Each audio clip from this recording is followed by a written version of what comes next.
Então agora na série a gente vai abrir um subtema, por isso que a gente fez uma nova arte. Esqueci de trazer a nova arte, mas até na arte ali eu fiz questão ali de colocar uma ponte ali.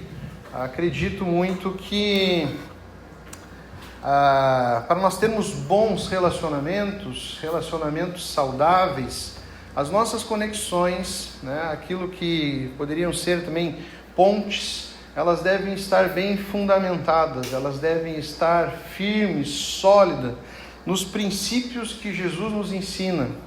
Assim nós vamos poder ter bons relacionamentos. Não esqueça que Jesus, quando morre na cruz, ele nos reconcilia com Deus. Ou seja, ele trabalha no nosso relacionamento com Deus. O nosso relacionamento com Deus sem Jesus, ele estava quebrado. Quando nós pecamos através de Adão lá no Éden, o nosso relacionamento com Deus foi destituído. Ou seja, nós ficamos longe do nosso relacionamento com Deus. Adão lá no Éden, ele conversava com Deus. Com o pecado, ele é expulso do Éden, tem o seu relacionamento com Deus quebrado, partido. Então, quando Jesus morre ali na cruz, ele nos reconcilia com Deus e nos reconcilia com o nosso próximo. Uma consequência do pecado na nossa vida são os relacionamentos quebrados. Por isso que nós temos tantos problemas de relacionamento na nossa vida e no nosso mundo. Não tem um ser aqui que não tenha tido algum tipo de relacionamento. E começa desde cedo. Começa desde pequenininho. Às vezes eu tenho problema de relacionamento com o Benjamin. Ele mal nasceu. Eu já vejo ali, ó. Às vezes ele fecha o olho para mim. Cara, as crianças, desde pequenas, elas têm problemas de relacionamento uma com a outra, né, entre irmãos, então é um caos. E às vezes nós vamos terminando os nossos relacionamentos, nos afastando das pessoas, e às vezes até no âmbito familiar próximo, achando que não tem solução, que o certo mesmo é a gente abandonar os nossos relacionamentos, viver o relacionamento enquanto ele dure, e aí partimos para uma próxima e tal. Mas não é isso que Jesus nos ensina, não é isso que o Evangelho nos apresenta. Há solução sim, e a solução para nós termos relacionamentos saudáveis, primeiro, é ter a graça de Jesus. É sermos justificados por Ele, é sermos agraciados por Ele. Assim nós vamos ter um reconciliamento com Deus e vamos também podermos reconciliar os nossos relacionamentos horizontais também. E outra coisa muito importante é nós obedecermos os princípios, obedecermos a palavra de Deus para sabermos como dirigir os nossos relacionamentos e a nossa vida. Beleza? Então é isso que nós vamos ver durante essa etapa da nossa série. Bem, e nós vamos tentar fugir um pouco do óbvio e vermos algumas coisas que são muito importantes, mas às vezes elas passam batidas na nossa vida. É algo que é muito comum, são coisas muito comuns na nossa vida, mas às vezes a gente não sabe como lidar e acaba tendo problemas sérios na nossa vida. Eu lembro um tempo atrás, antes de nós lermos o texto, um pastor muito experiente, eu gosto de ouvir muito pastores experientes. Alguém pegou 5 mensagens desse pastor Nicodemos, que eu gosto muito, e transformou essas mensagens num livro. E aquele livro era um livrinho assim, um livreto, ficava lá na minha biblioteca e tal. De repente, algum dia eu li em algum lugar que aquelas mensagens ali eram mensagens que, quando esse pastor assumia um novo ministério, era de lei que ele compartilhava essas mensagens já no início do ministério. Quando eu ouvi isso, eu fiquei curioso. Vamos ver, um cara experiente, faz questão de em cada ministério ele trabalhar esses temas, e um dos temas é o que nós vamos ver hoje à noite. Eu achei tão importante, tão interessante. Eu já compartilhei isso aqui na igreja, mas já faz alguns anos já. Como se a gente tivesse 20 anos aqui, né? Mas já fazem alguns anos. E eu acredito que se nós tivéssemos que elencar algumas mensagens obrigatórias para serem escutadas, essa aqui seria uma delas. Vamos ler então? O título já começa interessante, não sei como é que está na sua Bíblia, mas aqui na minha aparece assim: ações judiciais contra irmãos. Interessante, né? Diferente. Hoje você vai ver mais uma prova de como a Bíblia abrange todas as minúcias da nossa vida. Quando algum de vocês tem um desentendimento com outro irmão, como se atreve a recorrer a um tribunal e pedir que injustos decidam a questão, em vez de levá-la ao povo santo? Vocês não sabem que um dia nós, os santos, julgaremos o mundo? E uma vez que vocês julgarão o mundo, acaso não são capazes de decidir entre vocês nem mesmo essas pequenas causas? Não sabem que julgaremos os anjos? Quer dizer, então, dos desentendimentos corriqueiros dessa vida, se vocês têm conflitos legais, por que levá-los para fora da igreja a juízes que não fazem parte dela? Digo isso para envergonhá-los. Ninguém entre vocês tem sabedoria suficiente para resolver essas questões? Em vez disso, um irmão processa outro irmão diante dos descrentes. O simples fato de terem essas ações judiciais entre si já é uma derrota para vocês. Por que não aceitar a injustiça sofrida? Por que não arcar com o prejuízo? Em vez disso, vocês mesmos cometem injustiças e causam prejuízos até contra os próprios irmãos. Vocês não sabem que os injustos não herdarão o reino de Deus? Não se enganem.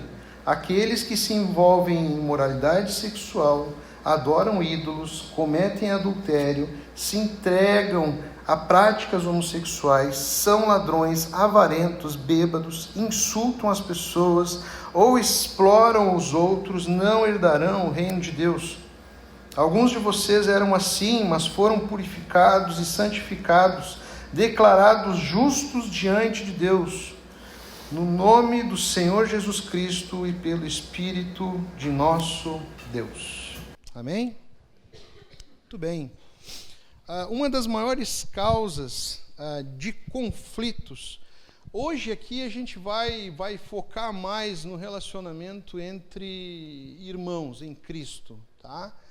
Mas esse também é o tema dos nossos demais relacionamentos familiares, no âmbito do trabalho, geral. Mas uma das maiores causas das nossas brigas, das nossas divergências, é quando o assunto envolve propriedade, bens, dinheiro, sociedade, empréstimos. Eu não sei se isso está em vigência ainda, mas ser fiador, eu não sei se ainda é bem utilizado, mas em alguns lugares ainda eu acho que exigem isso. Não é por acaso que das 38 parábolas de Jesus, 16 delas ele vai falar sobre dinheiro. Jesus fala mais de dinheiro do que amor, para você ter noção.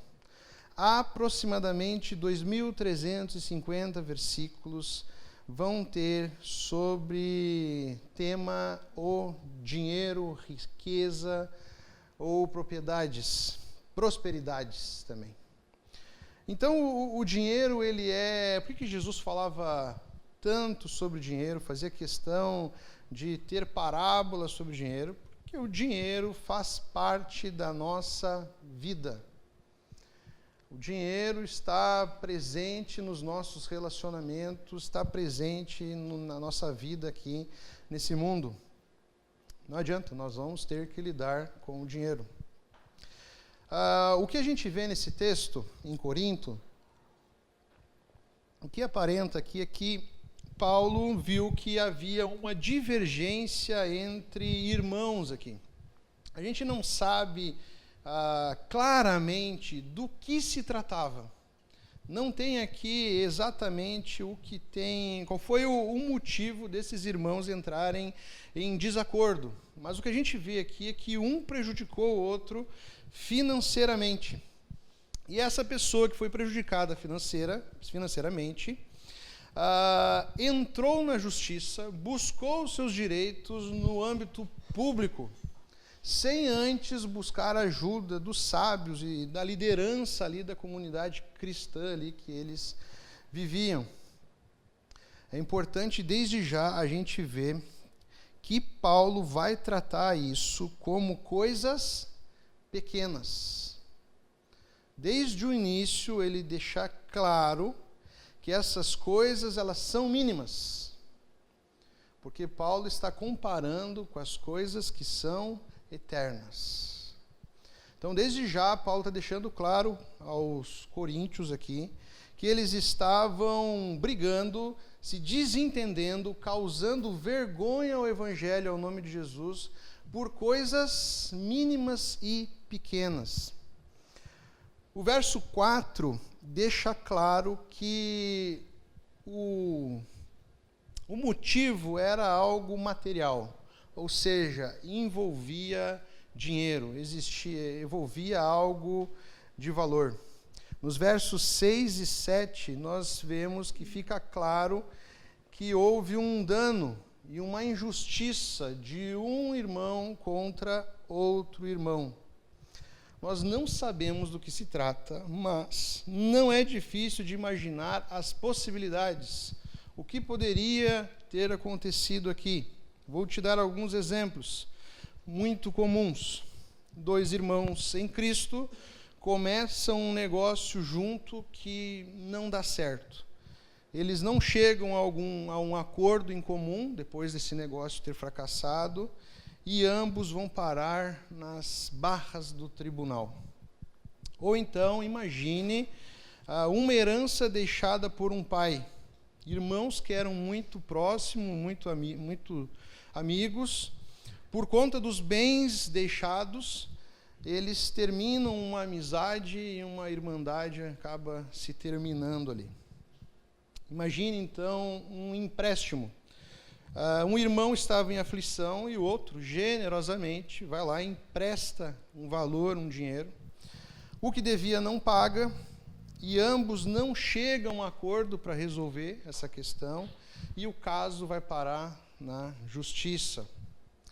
Imagine, então, vínculos empregatícios. Um irmão que trabalha para outro irmão é demitido, não concorda com os valores pagos na sua rescisão e vai até a justiça para buscar os seus direitos. Tem mais um exemplo. Pense, então, em uma prestação de serviço entre irmãos, onde há uma insatisfação no serviço prestado, ocasionando um não pagamento por esse serviço, ou então divergência entre os valores acordados. Resultado, os dois vão parar na justiça. O Império Romano, para você saber, ele mantinha nas suas principais cidades que eram dominadas tribunais e magistrados que julgavam de acordo com a lei romana. E esse direito era um direito muito bom. Talvez você que fez algum curso superior, você deva ter estudado uma matéria chamada Direito Romano, que serviu de base aí para muitas democracias aí no nosso mundo.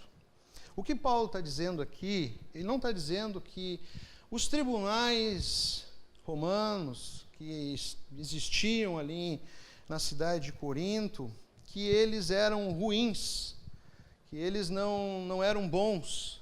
O que Paulo está apontando aqui é o fato de irmãos em Cristo estarem lavando roupa suja na sociedade, estarem resolvendo seus problemas que deveriam ser problemas resolvidos dentro da comunidade, ou seja, dentro de casa, mas estão lá nos tribunais, diante dos tribunais lá, envergonhando a igreja, envergonhando o nome de Jesus, envergonhando o Evangelho.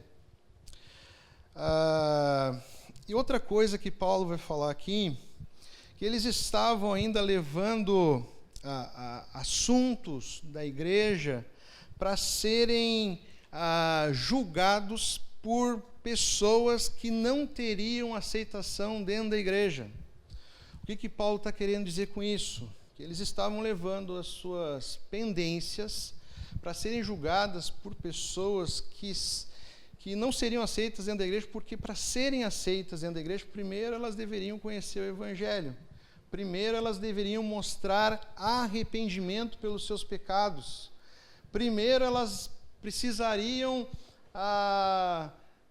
mostrar arrependimento de uma vida, que aqui nós estamos falando da cidade de Corinto, que era uma cidade que era exemplo, sinônimo de depravação. Ou seja, essas pessoas não seriam aceitas dentro da igreja sem antes passarem pelo arrependimento, pela conversão. Paulo, então, ele não está diminuindo o sistema judiciário. Se você não sabe, Paulo defende as leis. Lá em capítulo 13, por exemplo, de Romanos, ele fala que os magistrados e as autoridades civis, elas são instituídas por Deus. Então não é esse o problema. O problema é aquela igreja, aquela comunidade não saber resolver os seus problemas. Ele reforça ali no verso número 1, que ao terem questões um contra o outro, eles estavam buscando juízo perante os injustos e não perante os santos. Só para ficar claro, você entender qual é o significado dessas palavras, injusto é uma pessoa que não foi justificada por Cristo. É um sinônimo de uma pessoa ímpia, que ainda não conheceu o Evangelho. Tá? Então, isso que é um injusto. Santo não é uma pessoa perfeita, bonitinha, mas sim aquelas pessoas que foram salvas e já foram separadas por Deus. Tá?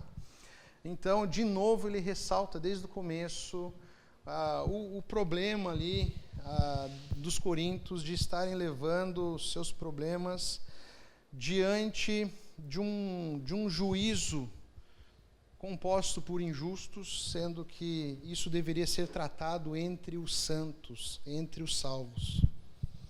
4 pontos de indignação que Paulo demonstra aqui nesse texto. Um irmão prejudicar outro financeiramente. Isso não deveria acontecer.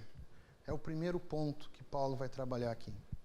Segundo, eles não conseguiram chegar a um acordo e foram a vias de fato. Ele está aqui condenando o fato deles não se entenderem ali como cristãos.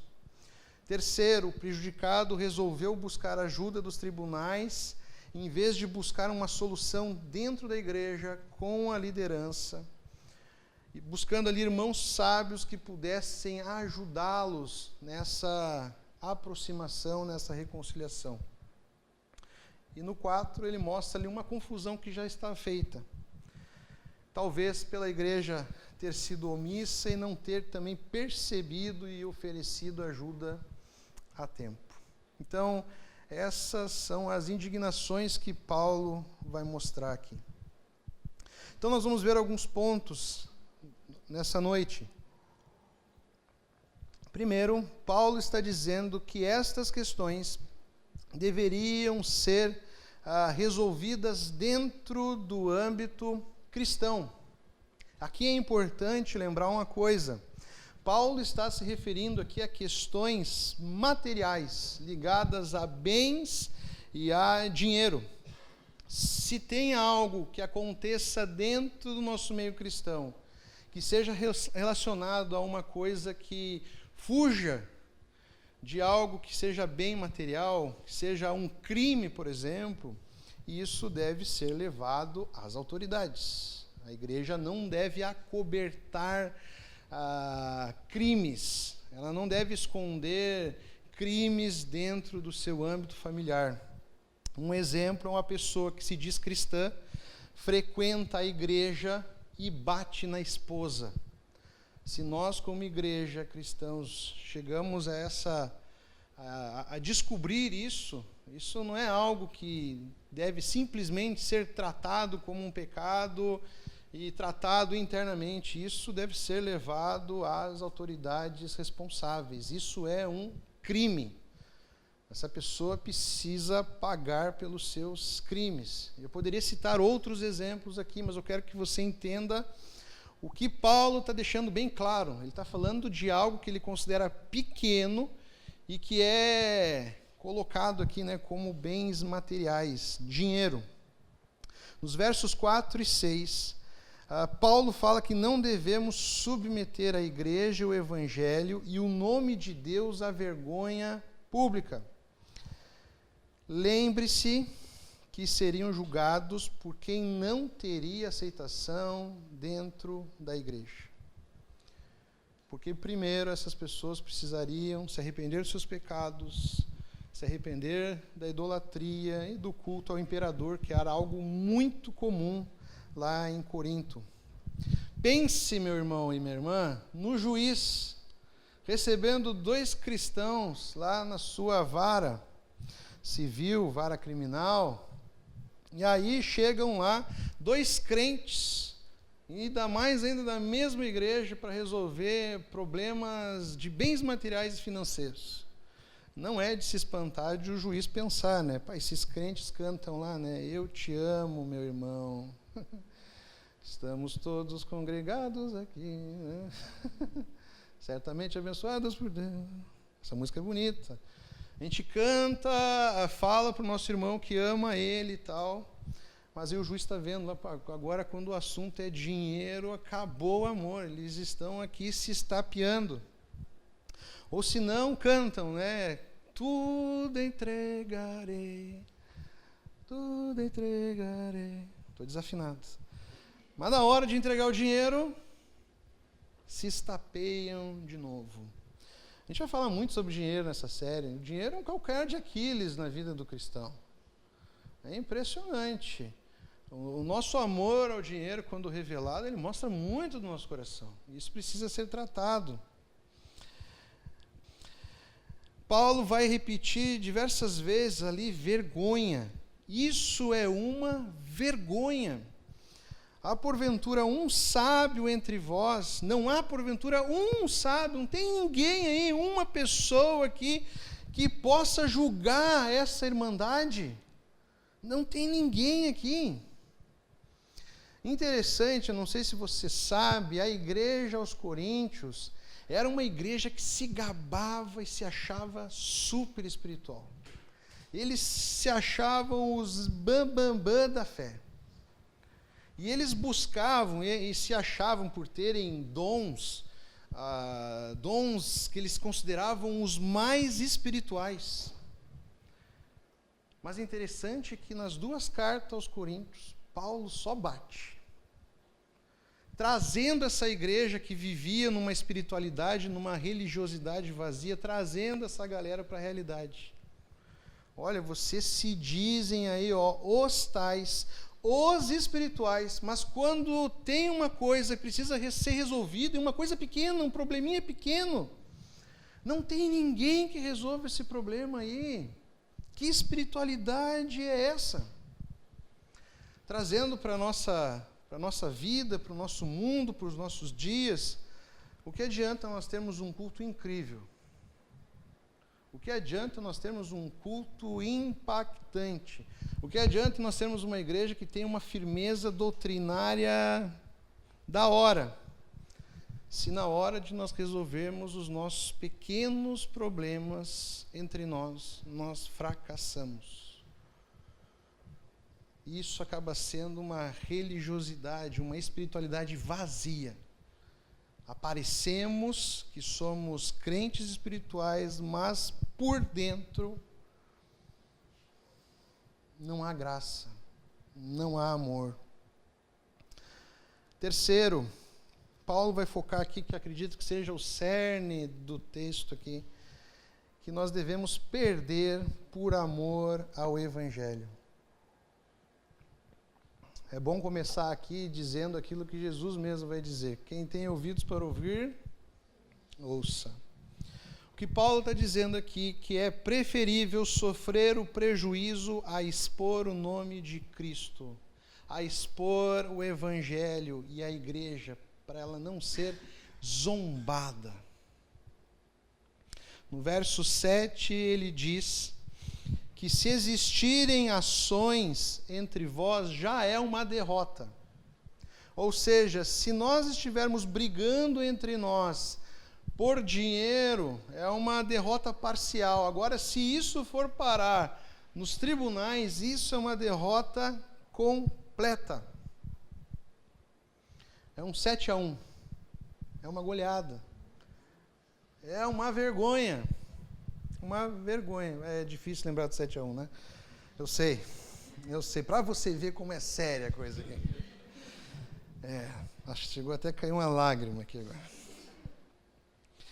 Paulo ele não está encorajando crentes que foram enganados a não reagirem, mas sim buscarem ajuda dentro da comunidade. Primeiro, esse tipo de coisa não deveria existir, mas infelizmente, você precisa entender isso, dentro da igreja, às vezes, vão existir pessoas que vão se aproveitar da bondade dos irmãos. Não sei se foi semana passada que nós falamos sobre, no livro de Tessalonicenses, ou na outra semana, que Paulo vai advertir aqueles irmãos que viviam à mercê da caridade dos outros e não trabalhavam para ter o seu alimento. E ficavam ali vivendo, encostados ali, só recebendo a caridade dos outros. Vão existir pessoas no meio da igreja que vão viver ali para se aproveitar da bondade dos irmãos. As pessoas precisam ser identificadas, essas pessoas precisam ser confrontadas. Isso não é algo que deve ser permitido dentro do meio cristão.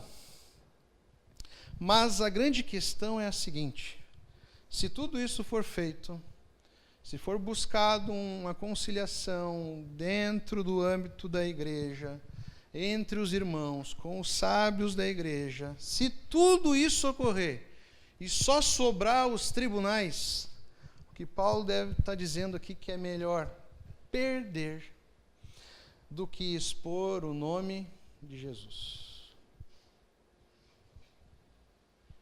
Agora, essa atitude, ela só vai ser considerada por um cristão que vê o nome de Jesus, o Evangelho, mais precioso do que o lucro, do que os bens, do que algo material. Porque se uma pessoa não se importar com o nome de Jesus, se uma pessoa não se importar com o Evangelho, ela não medirá esforços para buscar o que é seu. Então, perder, assumir o risco para não expor o nome de Jesus, isso é algo que só um cristão verdadeiro vai considerar. Paulo vai falar que o cristão que aceitar perder ganhará a aprovação de Deus. Perde nesse mundo, mas ganha a aprovação de Deus. Paulo, ali no final, ele é bem forte, ele fala sobre o reino de Deus. Ele vai dizer: não se deixe enganar, de pensar que a vida de um injusto, trapaceiro, enganador, vale a pena.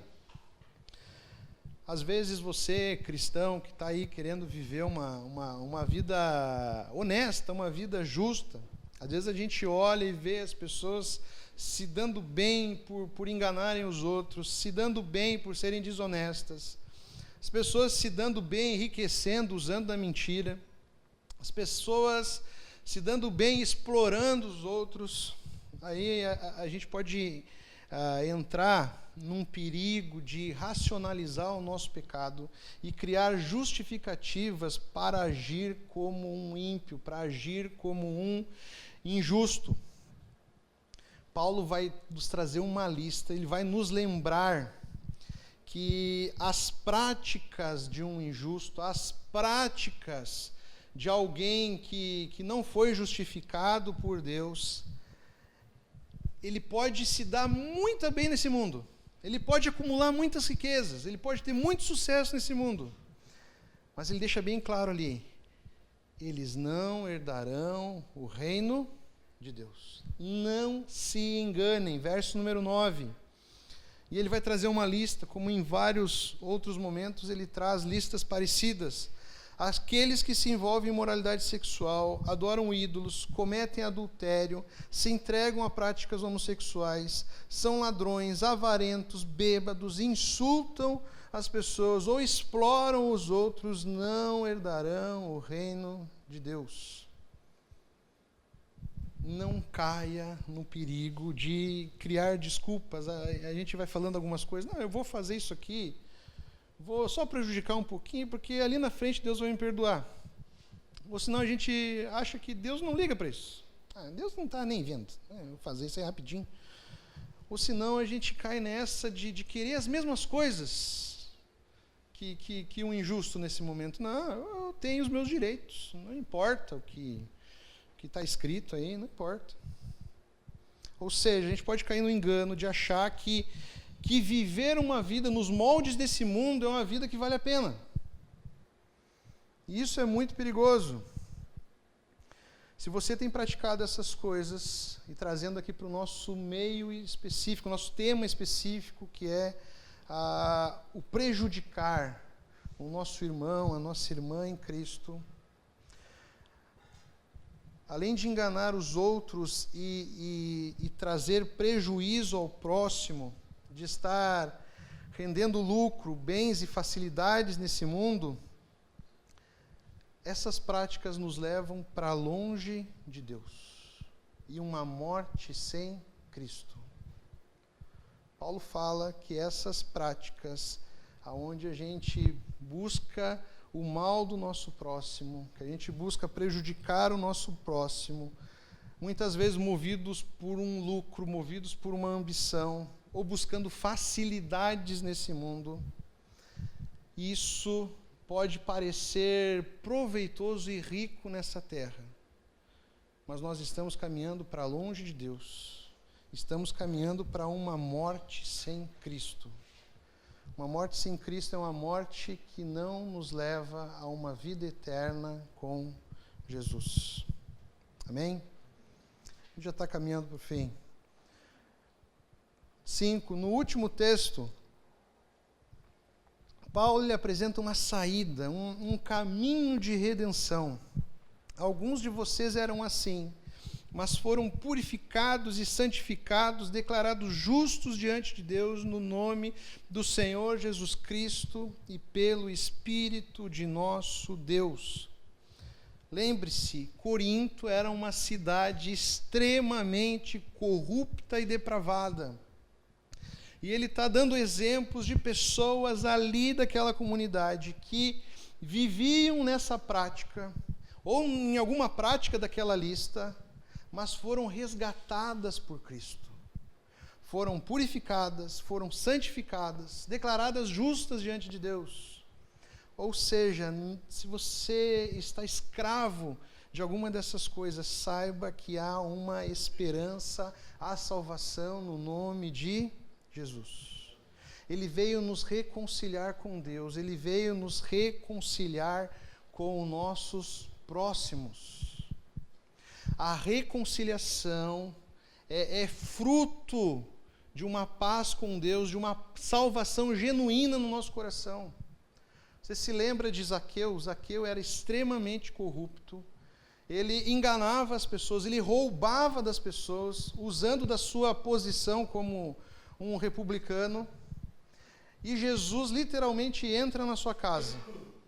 E depois que Jesus entra na sua casa, entra na sua vida, entra no seu coração, eu não vou cantar música, Zaqueu tem a sua vida transformada por Jesus. E ele não se resume a dizer, Jesus vive no meu coração, eu amo a Jesus, Jesus é 10. Ele não se resume a botar uma camiseta dizendo, Jesus é o máximo. Ele não se resume a viver uma emoção passageira. O que Zaqueu faz? Ele vai se reconciliar com aqueles que ele prejudicou. Ele devolve tudo que tinha pego e ainda, acho que juros, até juros, 4 vezes mais.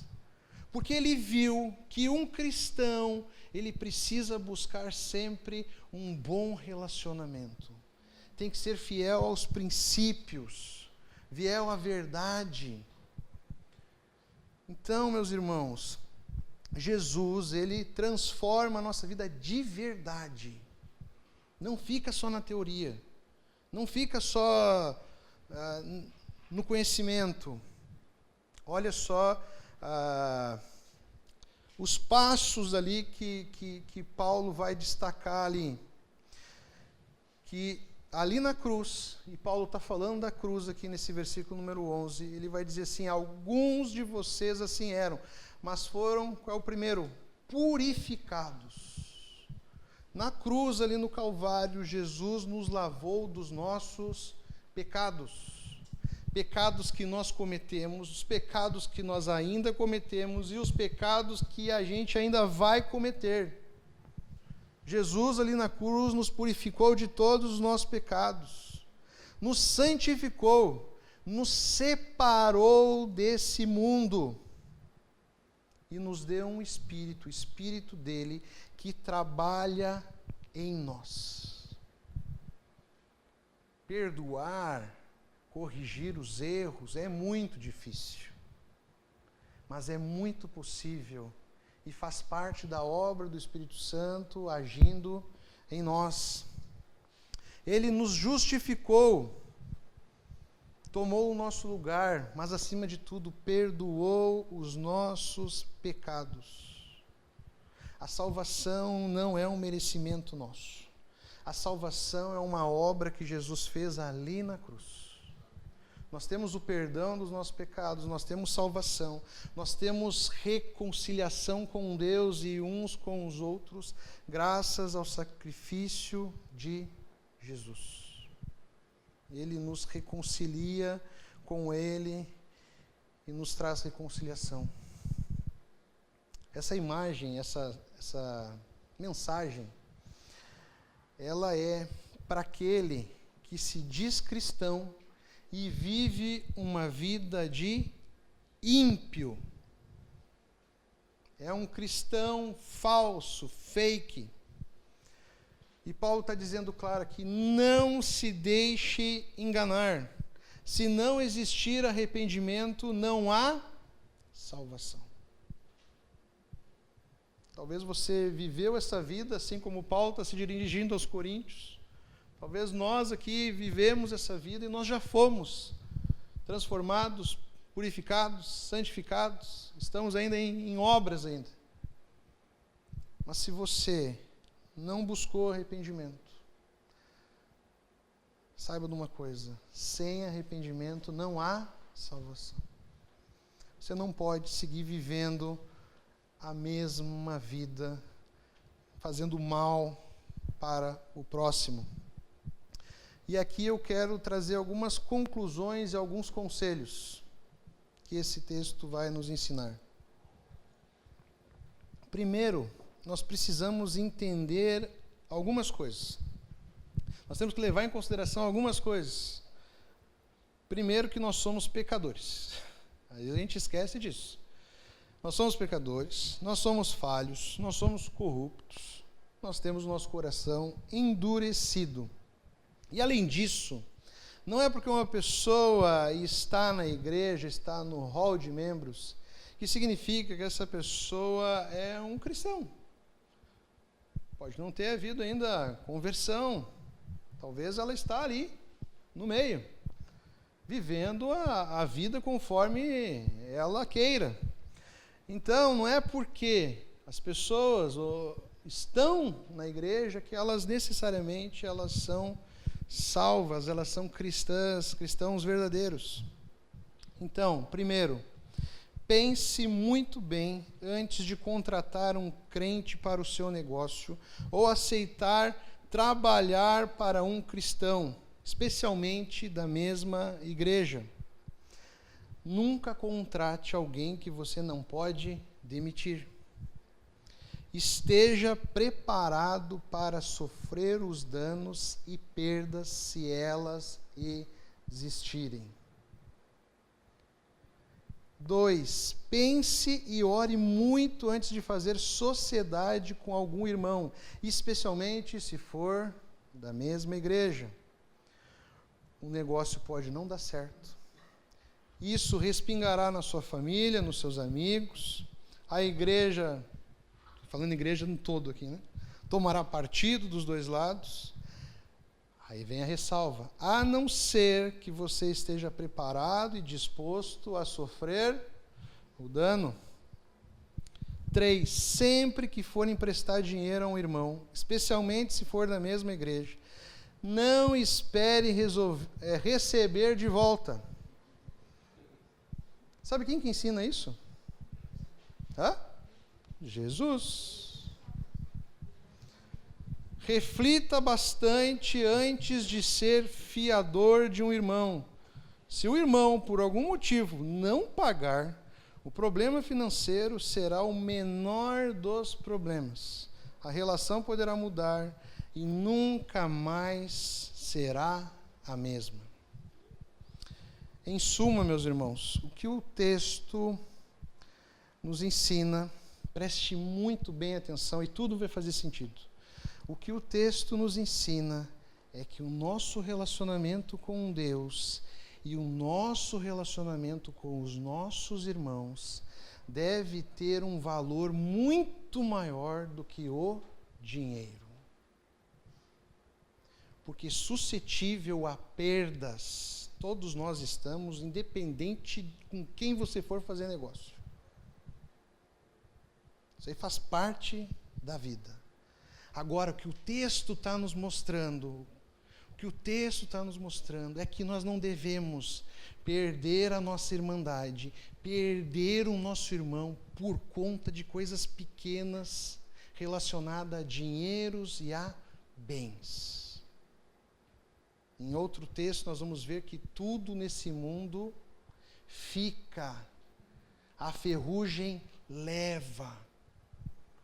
E às vezes nós estamos vivendo com os nossos relacionamentos partidos, quebrados, porque nós estamos tratando as coisas nesse mundo com um valor muito maior do que nós deveríamos considerar com o relacionamento entre nós, entre igreja, entre irmãos. Lembre-se que a igreja ela foi comprada por um alto preço. O que nos liga aqui, eu falo isso, as pessoas não entendem, você precisa entender isso, que o nosso vínculo que nos une como igreja é muito maior do que um vínculo de sangue familiar. O nosso vínculo, você não tem o mesmo sangue que o seu irmão do lado aí, mas o que nos une é o sangue de Jesus. É uma família que viverá eternamente. Infelizmente a gente tem que entender isso.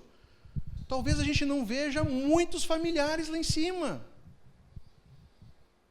Agora, todo aquele que nele crê, que crê em Jesus, nós veremos.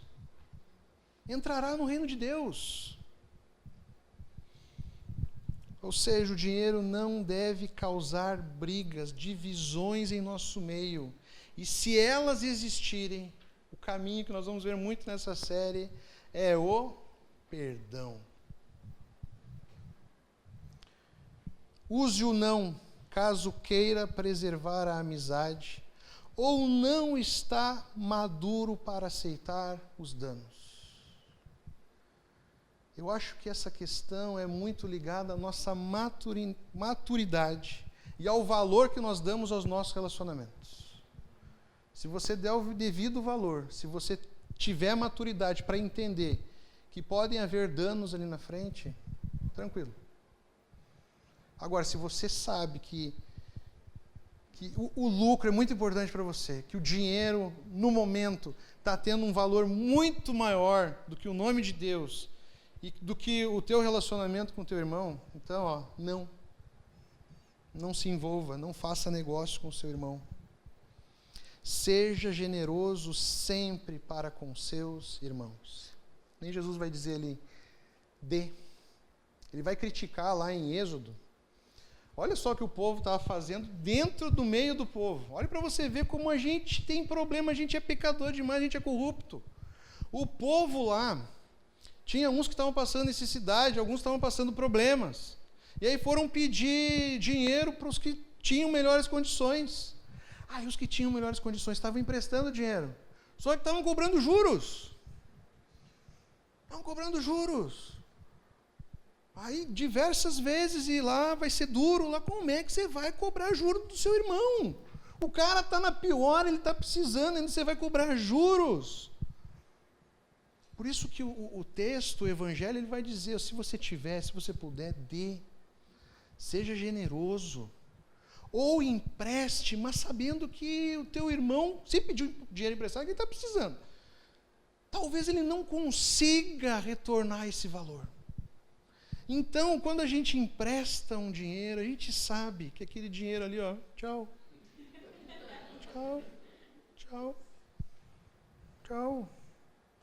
Agora eu venho com outro. Não cause prejuízo aos seus irmãos. E se isso acontecer, assuma as responsabilidades. Direcionar o homem, mas eu falo para a mulher também, porque o homem a gente pode falar assim, seja homem. Assuma as responsabilidades e busque meios para consertar os erros. É isso que falta muitas vezes nos nossos relacionamentos. Assumir as responsabilidades. Às vezes a gente sempre acha que o outro é o culpado. O outro é que tem problema. O outro às vezes as coisas estão claras, estão óbvias, mas a gente está ali, se omitindo. Saiba que receber um não, e aqui eu ressalto, não julgue os motivos do seu irmão não se envolver em algum negócio com você. Talvez seja a opção escolhida para preservar uma irmandade saudável. Ou ele entende que ele ainda não está maduro para assumir o dano, ou não está maduro para ter que lidar com uma perda ou uma falta sua. Ou seja, primeiro esteja maduro e pronto para assumir perdas. A igreja é um negócio muito doido. Muito doido. Porque às vezes as pessoas acham que a igreja é o lugar dos perfeitos, dos santinhos, dos bons. E isso é muito culpa dos crentes, que vendem essa imagem, vendem essa fotografia lá fora. Aí fazem chacota da gente, zoam a gente.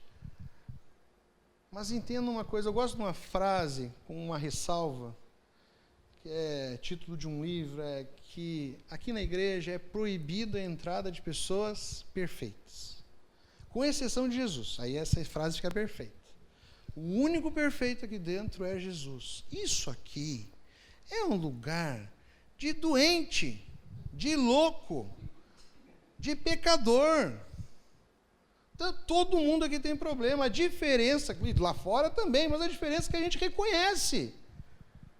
A galera lá fora está se omitindo que tem um problema, está escondendo seus problemas. Às vezes aqui dentro da igreja a gente faz isso também. A gente quer esconder os nossos problemas e vende aí que a gente é perfeito na nossa vida. Não, está todo mundo aqui cheio de problemas, cheio de pecado. Por isso que nós estamos aqui. Se não fosse assim,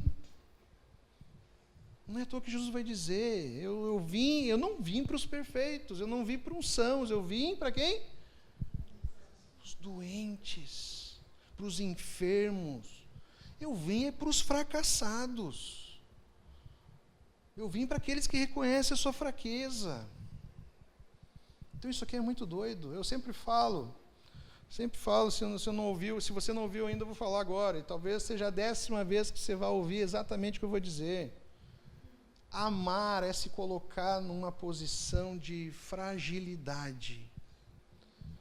Amar é se colocar numa posição frágil demais. Porque a qualquer momento você pode ser ferido, você pode ser machucado. Mas amar é necessário. E é isso que Jesus nos diz, que nós devemos amar uns aos outros e amar como se nós estivéssemos amando a nós mesmos. E se tem uma coisa que nós sabemos é amar a nós mesmos. Então isso aqui é muito doido. Em algum momento, se você fizer parte da igreja, você vai ser machucado por alguém. E você vai machucar alguém. Eu sou pastor, em algum momento eu vou machucar você. Talvez até de uma maneira inconsciente. Em algum momento a gente vai ser ferido aqui. Eu gosto muito do exemplo dos porquinhos espinho. Como é que fala? Porcos espinhos? Vocês já viram um porquinho espinho pequenininho? É coisa mais linda. Coisa mais linda. Tu olha assim, dá vontade de apertar, mas não esqueça, é um porco espinho. E o interessante é que o porco espinho, ele nasce com os espinhos. E não é algo que ele adquire. É que nem o pecado, já vem de fábrica, já nasce embutido ali. Aí o grande desafio é o seguinte: eles nasce uma ninhada ali, aí eles têm um grande desafio na vida deles. Eles não estão morando dentro de um apartamento, eles não estão morando dentro de uma casinha bonitinha, eles estão na natureza. Aí vai mudando o clima, vai ficando frio. E aí eles precisam se aquecer um ao outro. E ao mesmo tempo eles precisam encaixar os espinhos para que não fira, para que não machuque o irmãozinho dele que está do lado. Esse é o grande desafio. Muitos porcos espinhos morrem por causa disso. O nosso desafio como igreja é encaixar os espinhos. Porque pecadores nós somos, problemáticos nós somos. Problemas nós temos. E o nosso irmão também. Então a gente tem que encaixar para que tudo dê certo. Como a gente faz isso? Seguindo a orientação da palavra de Deus. Jesus vai nos ensinar a conviver e a lidar com qualquer problema. E se tem algo que eu queria que você refletisse, que seja a nossa reflexão nessa semana: qual é o valor do nosso Deus? Qual é o valor que Jesus tem na nossa vida? Qual é o valor e importância que nós damos ao nome de Jesus? Sabe como nós sabemos isso na prática? Através do mandamento de Jesus. Não adianta você dizer que ama a Deus se você não ama. É difícil nós medirmos o nosso amor com Deus. É mais fácil nós medirmos o nosso amor entre nós. Ou seja, qual é o valor do seu irmão em Cristo? Qual é a importância que você dá para a igreja? Qual é a importância que você dá para o irmão que está do seu lado? Ele vale o risco? Ele vale a perda? Ele vale se colocar numa posição de fragilidade? Saiba de uma coisa: se Deus instituiu a igreja, é porque nós precisamos. Nós precisamos aprender a amar a igreja como Jesus amou. Jesus trata a igreja como uma noiva, como um marido trata a sua noiva. Ele dá a sua vida para salvá-la. Jesus ama tanto a igreja que ele vai vir buscar. Amém? Vamos orar?